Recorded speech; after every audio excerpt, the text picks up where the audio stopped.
बड़ी ही उम्मीद से अस्पताल में लेकर आए थे। तबीयत खराब थी तो रविवार को डॉक्टरों ने बच्ची को अस्पताल में भर्ती तो करा दिया, लेकिन उसकी जिंदगी के बजाय वो मौत ही दे पाए। नवजात बच्ची को कमजोरी की वजह से खून की जरूरत थी। खून मिल भी गया। खून के नमूने क्रॉस मैच के लिए ब्लड बैंक भेजे गए, लेकिन ब्लड बैंक की बिजली दोपहर से ही बंद होने की वजह से खून का क्रॉस मैच शाम तक नहीं हो पाया और जब ब्लड बैंक की बिजली आई तब तक नवजात बच्ची दम तोड़ चुकी थी। उसका पिता अपनी 10 दिन की मासूम बेटी का शव हाथों में लिए अपने गरीबी के साथ अस्पताल की अव्यवस्थाओं को कोस रहा है। खून मैच नहीं हो पाया था? मैच हो गया था, मैं लाइट नहीं थी। लाइट गुल होने के कारण देरी कर ली। कितने देर तक परेशान होने पड़ा? कम से कम 3 घंटे से परेशान हो रहे। कितने बजे लाए थे बच्ची? हम लाए थे यहाँ करीबन 2:30 बजे। कल्याण सिंह और भगवती भी तेईसगढ़ के अभाना गांव से जिला अस्पताल अपनी बच्ची को लेकर आए थे। 2 दिन की इस मासूम को भी खून की जरूरत थी, लेकिन अस्पताल इसे खून तो नहीं दे सका। यहाँ की लापरवाही ने इसकी जिंदगी जरूर ले ली। आपको तो 25-30 साल की उम्र का खून चाहिए, तो हम इसी से परेशान हो गए दोपहर से। और शाम को अगर हम पहुँचे तो वहाँ अपना जो ग्रुप था उसका कर दी, तो वहाँ डॉक्टर ने बोला कि लाइट नहीं।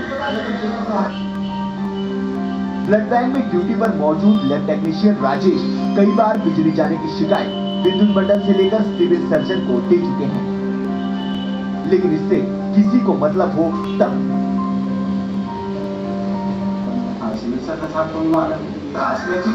ब्लड अपने पास तो आया 5 बजे, उस टाइम पर लाइट बोलती है, साथ में कोई देने वाला भी नहीं था। पर्चे उनके अपने पास रखे हैं, 5-5 बजे की बात पास रखे हैं पर्चे, और ऐसा नहीं कि त्रास नहीं है। तो कहते जिस समय वो आए थे उस समय लाइट नहीं थी क्या? हाँ, मतलब ये लोग आए थे जब भी लाइट थी 5।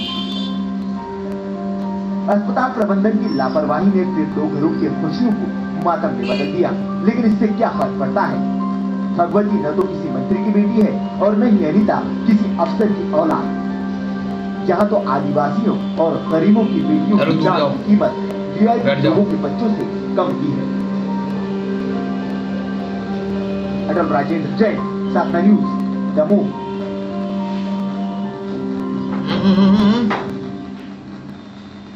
यहाँ तो यह हाल है सरकारी अस्पतालों का। शाम होते होते एक के बाद एक दमोह जिला अस्पताल में इन दोनों नवजात बच्चों ने दम दिया। अटल राजेंद्र जैन हमारे संवाददाता बने हैं, ज्यादा जानकारी चाहता तो जानना चाहेंगे इस पूरे मामले को कितनी गंभीरता से लिया है अस्पताल प्रबंधन?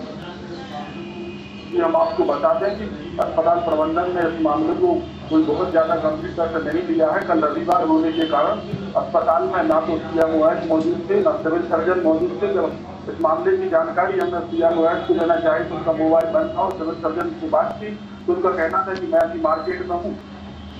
जी, अच्छा, जिस तरह से ब्लड बैंक का जो कर्मचारी है उसने साफ तौर पर ये बात पहले भी सिविल सर्जन तक पहुंचाई थी कि अक्सर बिजली गायब हो जाती है जिसकी वजह से ऐसी समस्याएं आती हैं, लेकिन अब तक कोई कार्रवाई नहीं हो पाई थी, जिसकी वजह से कल भी एक बार हादसा हुआ, 2 बच्चियों की जान चली गई। जी हाँ, जिला अस्पताल में बिजली के 3 अलग-अलग कनेक्शन है। ये तीनों कनेक्शनों में अलग-अलग फेज से बिजली आती है। जिला अस्पताल में बिजली भले ही रही आए, लेकिन blood bank, OT, x-ray centre जिनका बिजली कनेक्शन अलग है, ये कनेक्शन आए दिन यूज हो जाता है। बारिश के दिनों में विशेष रूप से यहाँ परेशानी आती है। MPV में कंप्लेंट किए जाने पर वहाँ पता लगता है कि कर्मचारी नहीं है या काफी देर बाद कर्मचारी आते हैं, जिसके चलते आगे में हालात होते हैं। इन सभी चीजों के निराकरण के लिए मध्य प्रदेश शासन ने 12 लाख कीमत के लगभग 3 जनरेटर जिला अस्पताल को दिए थे, जो पिछले 1 माह से खुले में पड़े हुए हैं। यदि जनरेटरों की फिटिंग कर दी जाती और इनसे सुचारू विद्युत प्रवाह होता तो निश्चित रूप से बिजली के कारण किसी मरीज की जान नहीं जाती। बिल्कुल, यानी साफ तौर पर अटल प्रशासन को इस पूरी बात की जानकारी होती है, लेकिन कोई ठोस कदम कार्रवाई नहीं की जाती प्रशासन की ओर से। इसका खामियाजा उठाना पड़ता है गरीब जनता को। 2 दिन पहले, ज्यादा समय नहीं बीता है, 2 दिन पहले महज जिला अस्पताल में ऐसा ही मामला सामने आया था जहाँ पर गरीबी के चलते खून नहीं मिल पाया था, जिसके चलते जान गई थी।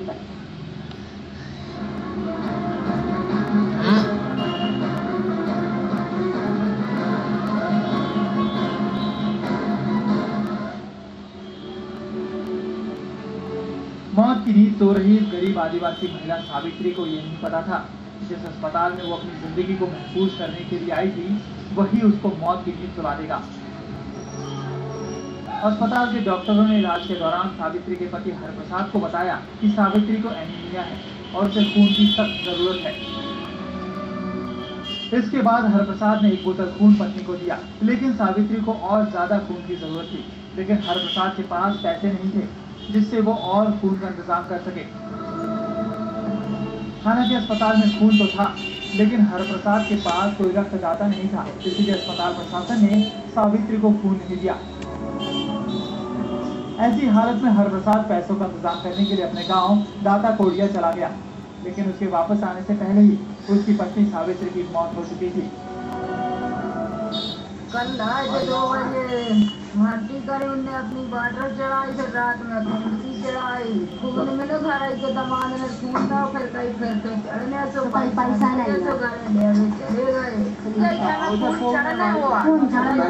हाँ, वहीं ब्लड बैंक के टेक्नीशियन योगेश जाट अस्पताल के कारनामों पर पर्दा डालने के लिए अनोखा तर्क दे रहे हैं। इनके मुताबिक ब्लड बैंक की लाइट सुबह से ही बंद थी, जिसकी वजह से ब्लड स्टोरेज का फ्रीजर दिन भर बंद रहा। इस वजह से अगर कोई व्यक्ति सावित्री को खून देने के लिए तैयार हो भी जाता तो उसके ब्लड को फ्रीजर से चेंज करने की कोई व्यवस्था नहीं थी। ब्लड बैंक के जो महत्वपूर्ण इक्विपमेंट है, लगभग 10 घंटे लाइट गुल रही, इसमें ब्लड खराब होने की संभावना रहती है। वहाँ की लाइट गुल रही और अधिक लाइट गुल रहती तो ब्लड खराब निश्चित हो जाता। इन टेक्नीशियन साहब की बात सुनकर ऐसा लगता है कि सरकार स्वास्थ्य सुविधाओं के लिए चाहे जितने पैसे बर्बाद करे, लेकिन गरीब आदमी को खून मिलना मुश्किल नहीं बल्कि असंभव ही है। ऐसी हालत में गरीबों की मौत तय है।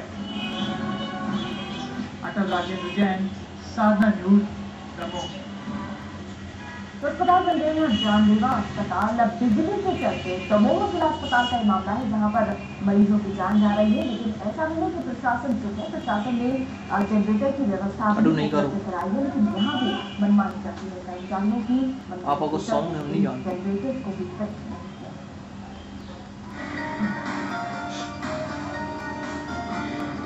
प्रदेश भर के सरकारी अस्पतालों में बेटियों को बचाने के मजबूत से निकले इस तरह की तस्वीरों पर करोड़ों रुपए खर्च हो जाते हैं, लेकिन ये मजमून पढ़ने में अच्छा लगता है। हकीकत तो ये प्रदेश की लड़कियों के मामा कहे जाने वाले सीएम शिवराज सिंह ने लाडली के लिए कई योजनाएं तो बना दी, लेकिन उस योजनाएं भी सरकारी व्यवस्थाओं और लापरवाही के सामने दम तोड़ देती हैं। मुख्यमंत्री मजदूर सुरक्षा योजना, दीनदयाल अंत्योदय उपचार योजना और न जाने गरीबों के लिए क्या क्या योजनाएं तो इतनी कि लगता है कि प्रदेश में तो इलाज का अभाव हो ही नहीं सकता। मामा की बनाई हुई सारी योजनाओं के कार्ड इस गरीब के पास है, लेकिन ये कार्ड भी यहाँ बेकार ही साबित हुए। ये कार्ड केवल सरकारी रिकॉर्ड में आंकड़े बढ़ाने के काम ही आ रहे हैं। अस्पताल की लापरवाही की इंतहा देखिए। ऐसा नहीं है कि अस्पताल में बिजली जाने पर कोई इंतजाम नहीं है। जिला अस्पताल को बिजली की समस्या से निजात दिलाने के लिए शासन ने लगभग 12 लाख रुपए कीमत के 3 जनरेटर महीने भर पहले ही दे दिए हैं, लेकिन ये सफेद हाथी की तरह अस्पताल की शोभा ही बढ़ा रहे हैं। इन जनरेटर्स को बारिश के मौसम में खुले आसमान में खराब होने के लिए छोड़ दिया गया है। दमोह का जिला अस्पताल वैसे भी लोगों की जान लेने के लिए कुख्यात है। जिला अस्पताल के ब्लड बैंक की बिजली गुल होने की वजह से शुक्रवार को भी गताकोडिया की एक आदिवासी महिला की मौत हो चुकी है, लेकिन इसके बाद भी अस्पताल प्रशासन कुंभकर्ण की नींद में सो रहा है। लगता है या ऐसे ही एक के बाद एक गरीब मौत के मुंह में जाते रहेंगे। अटल राजेंद्र जैन, साधना न्यूज, दमोह। अटल हमारे संवाददाता बने हैं लगातार हमारे साथ। अटल, 3 दिनों में 3 मौतें, क्या आपकी बात हो पाई है किसी प्रशासनिक अधिकारी से? क्या तर्क दे रहे हैं इतनी गंभीर लापरवाही के लिए? आपको बता दें कि प्रशासनिक अधिकारियों का सारा ध्यान इस समय मंत्रियों के जिले में होने वाले दौरों की तरफ है। पिछले 3 दिनों में दमोह जिले में प्रभारी मंत्री गोपाल भार्गव, स्थानीय विधायक मंत्री जयंत मलैया और रामकृष्ण कुशमरिया के दौरा कार्यक्रम चलते रहे और प्रशासनिक अधिकारी इसी में अपनी व्यवस्था दर्ज कराते रहे हैं। 2 दिन पहले कलेक्टर SPS सलूजा ने जिला अस्पताल का निरीक्षण जरूर किया था, लेकिन कुछ देर के निरीक्षण के बाद बाहर की साफ सफाई देखकर वो भी चले गए थे। सबसे बड़ी बात यह है कि अस्पताल के लिए कि मध्य प्रदेश के मुख्यमंत्री शिवराज सिंह चौहान जो गरीबों के लिए अंत्योदय उपचार योजना, मजदूरों के लिए मुख्यमंत्री मजदूर सुरक्षा योजना चला रहे हैं और इनके कारण मजदूरों को, गरीबों को वितरित कर रहे हैं। कल जैसे बच्ची की मौत हुई है उसमें कल्याण सिंह नामक युवक जो कि मजदूर है, वो मुख्यमंत्री मजदूर सुरक्षा योजना का कार्य। बहुत शुक्रिया आपका दमोह से इस खबर पर जानकारी देने के लिए। सरकारी दावे, सरकारी वादे तो बहुत होते हैं, लेकिन कितनी सच्चाई होती है इन वादों में, इन दावों में, और जमीनी हकीकत इन तमाम सरकारी योजनाओं की क्या है? लगातार मामले सामने आ रहे हैं। किस तरह से लापरवाही बरती जाती है सरकारी योजनाओं में। सरकारी अस्पतालों की बात की जाए तो अब ये लापरवाह की हद पार कर चुके हैं, लापरवाही की हद पार कर चुके हैं और अस्पताल बन चुके हैं जानलेवा अस्पताल। और सावधानी स्पेशल में वक्त ब्रेक का बने रहिए साथ, के साथ चल रहा है।